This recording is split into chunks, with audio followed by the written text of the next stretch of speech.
We have a bombshell new legal case on our hands. The alleged robbery and kidnapping of rapper Gucci Mane.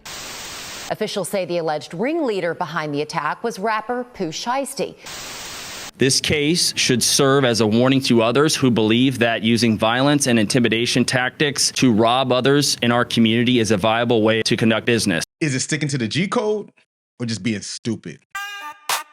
Coach 'em up, Nick. Coach 'em up, Nick. Coach 'em up, Nick.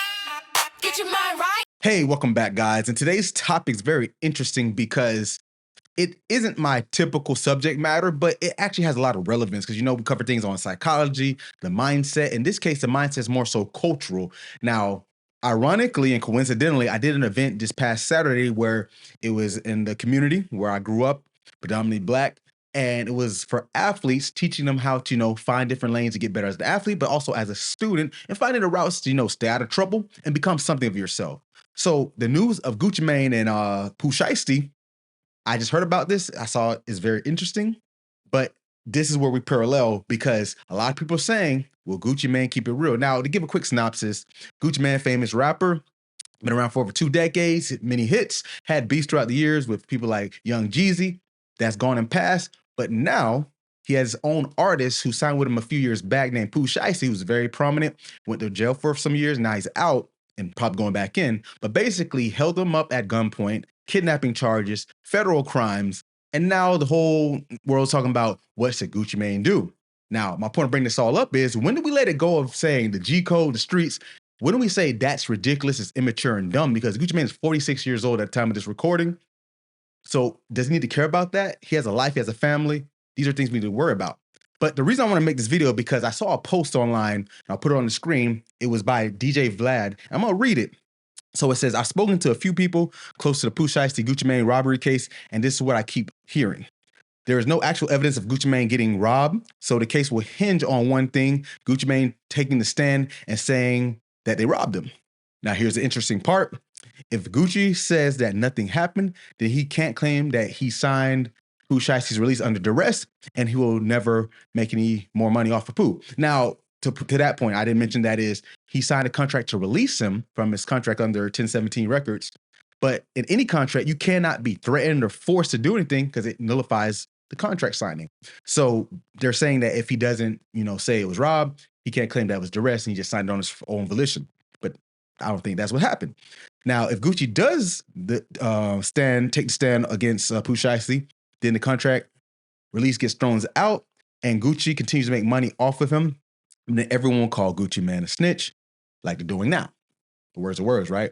So it will come down to Gucci choosing money over his reputation.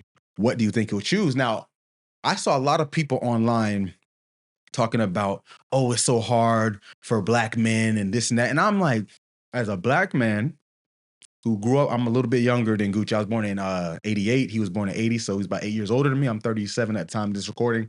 So we're not too far off generation-wise. Grew up in different circumstances, that's for sure. But the point I'm getting at is, what is the hard part exactly? Because if you want to say the hard part is just overcoming, most people are going through that. Sure, I can give you that.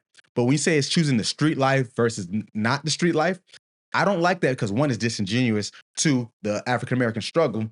And it also shows that there's no other ways to handle this. Like him talking to police is a problem. Because remember, he's a grown man with obligations. So when you think about logic and how the world should look at this, wouldn't it make sense to cooperate with police? Oh, he's a snitch. What does that do for him? If random strangers who do not know him, who don't pay his bills, call him a snitch and they say, I don't want to listen to his music no more, so be it. But does that nullify the fact that his life was put at danger?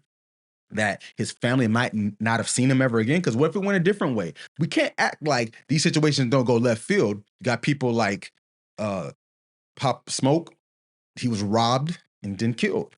People like P&B Rock, Nipsey Hussle, XXXTentacion. These are only in the last 5 to 10 years. We can go back to the early 2000s, all the way to the 90s, and so forth. What are we standing for? And going back to the whole mindset and social psychology aspect, I get it in a cultural standpoint where the music is, it kind of depicts this, that you have to live by a certain code or you're fake. And I think hip hop and rap music is the only type of music where the culture is not just an act. Rock stars have a kind of persona, country artists have a certain persona, pop stars, they all have something, but most of their personas don't lead to people dying. And if it is, it's usually sadly against like drug overdose and things like that. But it's not, oh, I need to kill someone. It's not, I need to rob someone. I need to be in the streets. So when do we draw the line? Because this whole notion that this is such a hard choice, I call bollocks, as my English friends would say, because it really isn't. You can say, oh, Nick, oh, you a lame, you a square. Sure. Growing up, I was always an athlete, and I always joke with people like if I wasn't 6 foot, 190 pounds in high school, like I probably would have got bullied. But yes, I was a nerd, a square L7 as they would call it, because I was brought up in a way where that wasn't the foundation for my life. My dad was a police, so you can say, oh, you're biased on that too. But we got to start looking at the culture in a different way where we're getting penalized for doing the things that are right, and then we're uplifted for doing the things that literally will end our lives or put us in jail for the rest of our lives. Can we really think about how backwards that is? Am I like crazy for thinking this? And like I said, I try to keep this channel as neutral as possible, but I'm putting a little bit of my bias in this where this is where the social side of it, we really got to start asking questions of, is this how we want to be perceived? Because the first thing people will say when things go awry and they want to put things on the Black culture is, oh, don't depict us like that. But in the same breath, we're arguing over who's real and who's not real. So call me what you want. This is ridiculous. I think Gucci Mane should cooperate because the feds, they got what they need for the most part. You can argue, yeah, he needs to testify. That's cool. But why make it harder? And then what's the alternative if he does not testify, right? Go to the streets and then he goes to prison? Because we always see what happened to Lil Durk. Like, this is just a revolving door of either death or incarceration. How long will these cycles keep continuing till we call it out and do what it is? Right now, as we speak, J. Cole's be called lame because he didn't take part in the Drake and Kendrick Lamar beef. Is that insane that we have to have drama, violence, belligerence, things that's going to make the culture worse for order to be considered good? These are things that I think about. So it's not a typical episode. Like I said, it's a little more generalized. It's a hot topic for sure. But I say, talk to police.